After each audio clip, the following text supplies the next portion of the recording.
Next we have LL51. LL51 is a mature boar here from Lackey Livestock, sired by King of the Hill on a Deuces sow. He's a boar that I bought as a baby pig out of Lackey's, I guess his farm sale there a few years ago as a baby, and matured him and grew him up here, and he matured into a very elite piece. And we have found more value in this hog the longer he's around here. Last year, I would tell you, we kept 40-some daughters of Tarantino out of that summer crop. This time around, the boar that we will keep the most daughters out of will be LL51. We used him a lot for the summer crop this past year, and a lot of our keepers, I would venture to say, half to two-thirds of our keepers this time around will be LL51s. They are incredibly impressive. Now, he'll sire some good barrows at the top end. He sired some barrows that did some winning last summer. I know the Hines barrow up in Michigan was a good barrow, and there have been several other barrows that have been good out of him. But those females across the board have been absolutely outstanding and incredibly impressive maturing females. We'll have a group of them to farrow this summer. We'll have a bunch of them to farrow this coming winter. They're three-dimensional, stout hogs that have got real structure. They've got stoutness of skull, they've got blade, they've got body shape, they've got body cavity, they've got the ability to flesh.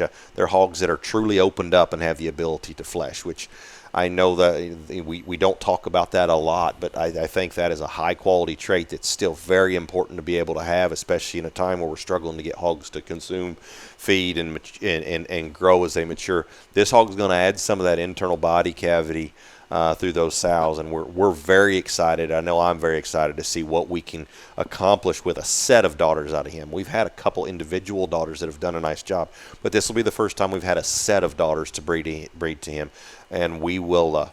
We're very, very eager to get them exposed to several of the other boars that we've got here in the stud. So very, very excited there. And again, it's just not very often that you have a boar around this long that every year that he's around you find more and more value out of him.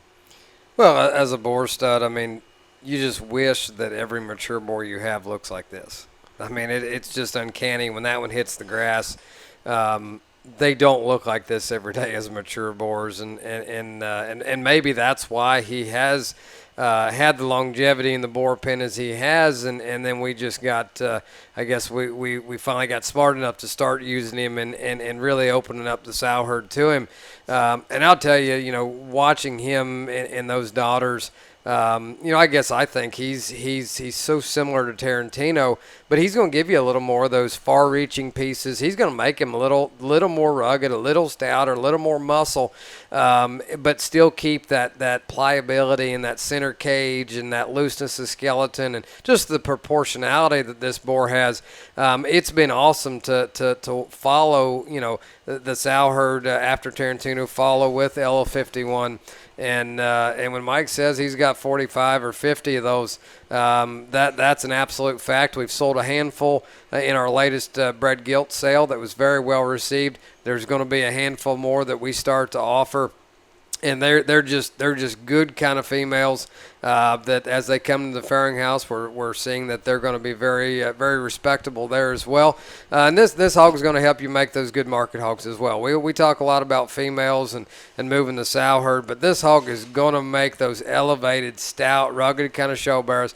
Like Mike said, they're going to eat, they're going to go, they're going to grow, and there's not going to have any quit in them. You study that tail root and that hind leg, you make market hogs look like this on the standstill or look like this as they're moving. You're going to win a lot of market hog shows, and this is one that we really we're going to use more. We're hoping the public does as well, because I think we've yet to tap into some of his true potential yet. Yeah, he is one that we had sampled a couple times, and as we started to sample him and see a couple hogs surface out of him every time we used him, we did kind of turn him loose last year on several sows, and we're going to be rewarded for it through what it looks like we're going to be rewarded through the set of daughters that's going to be left behind.